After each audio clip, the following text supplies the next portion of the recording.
Assalamualaikum warahmatullahi wabarakatuh. Halo, selamat datang kembali di channel YouTube Rizka Aprilia. Nah, di video kali ini saya akan menjelaskan macam-macam acara pemeriksaan pidana, di mana acara pemeriksaan pidana ini terbagi menjadi 3. Yang pertama, acara pemeriksaan cepat, yang kedua, acara pemeriksaan singkat, dan yang ketiga, acara pemeriksaan biasa. Mau tahu penjelasannya? Check this out! Yang pertama, saya akan menjelaskan pemeriksaan acara cepat. Dalam KUHP, membagi sidang yang dapat dilakukan secara cepat dalam 2 bentuk. Yang pertama, pemeriksaan tindak pidana ringan, dan yang kedua, pemeriksaan pelanggaran lalu lintas. Namun, khusus untuk pelanggaran lalu lintas, hanya berlaku untuk jenis tertentu yang dapat menggunakan hukum acara cepat. Undang-Undang Nomor 8 Tahun 1981 tentang Hukum Acara Pidana tidak menjelaskan mengenai tindak pidana yang termasuk dalam pemeriksaan acara cepat. Namun, KUHP menentukan patokan dari segi ancaman pidananya. Dasar hukum terkait hukum acara cepat bisa kita lihat pada pasal 205 ayat 1 Kitab Undang-Undang Hukum Acara Pidana yang berbunyi, yang diperiksa menurut hukum acara tindak pidana ringan ialah perkara yang diancam dengan pidana penjara atau kurungan paling lama 3 tahun dan atau denda sebanyak-banyaknya yaitu Rp7.500 dan penghinaan ringan, kecuali yang ditentukan dalam paragraf 2 bagian ini.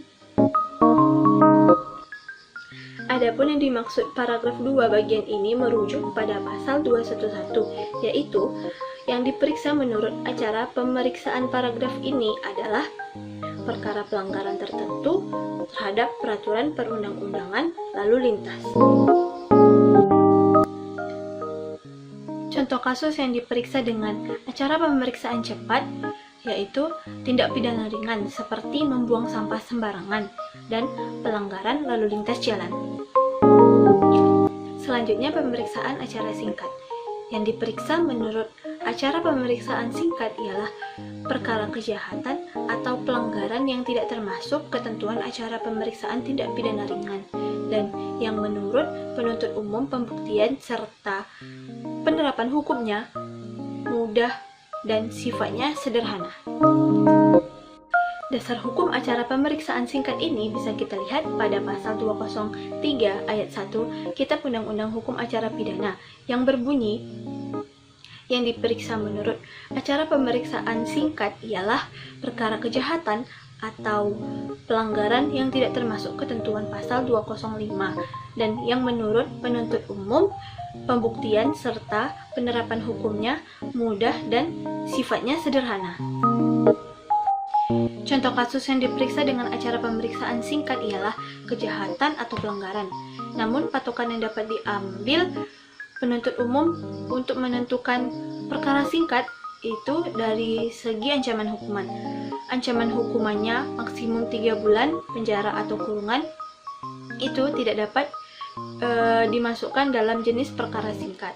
Tetapi perkara yang ancaman hukumannya di atas 3 bulan serta dendanya lebih dari Rp7.500 itu dapat dikelompokkan pada jenis pemeriksaan singkat.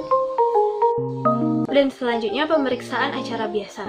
Kitab Undang-Undang Hukum Acara Pidana tidak memberikan batasan terkait dengan definisi pemeriksaan acara biasa, dikarenakan hal tersebut telah dilakukan dengan tahapan yang biasa di pengadilan pada umumnya. Dalam perkara-perkara pidana seperti biasanya yang tidak ditentukan jangka waktunya, sehingga persidangan dapat dilakukan kapan saja. Dalam praktek, biasanya sidang acara biasa dilakukan 1 kali seminggu dengan agenda yang berbeda-beda, kecuali agenda pemeriksaan alat bukti. Itu bisa dilakukan 3 sampai 4 kali dikarenakan banyaknya saksi yang akan dihadirkan. Dan yang terakhir, prinsip-prinsip pemeriksaan di persidangan. Yang pertama, pemeriksaan terbuka untuk umum. Yang kedua, hadirnya terdakwa dalam persidangan. Yang ketiga, ketua sidang memimpin pemeriksaan. Yang keempat, pemeriksaan dilakukan secara langsung dengan lisan. Yang kelima, wajib melakukan pemeriksaan secara bebas. Dan yang keenam, pemeriksaan lebih dulu dengan mendengar keterangan saksi. Nah, itu tadi penjelasan yang dapat saya sampaikan. Lebih dan kurang, saya mohon maaf. Saya akhiri. Assalamualaikum warahmatullahi wabarakatuh. Sampai jumpa pada video berikutnya.